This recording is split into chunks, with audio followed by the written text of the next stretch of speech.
আমরা চার্চ থেকে বেরোয় আসছি, তো সন্ধ্যা লেগে গেছিলো।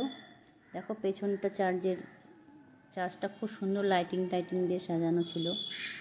তো আমরা এখন রাস্তায় বেরোচ্ছি।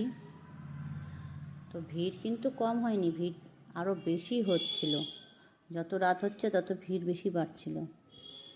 তো যাই হোক, তো পেছনটা দেখা যাচ্ছে খুব সুন্দর লাইটিং করে সাজানো হয়েছিল।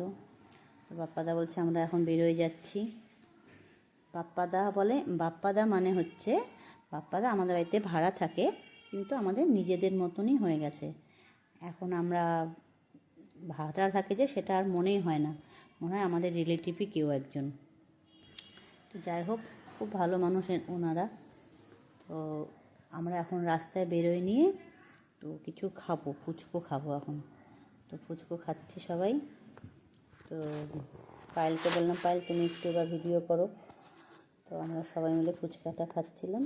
ফুচকাটা ভালোই টেস্টি ছিল। তো সবাই মিলে ফুচকা খেয়ে বাড়িতে চলে আসলাম।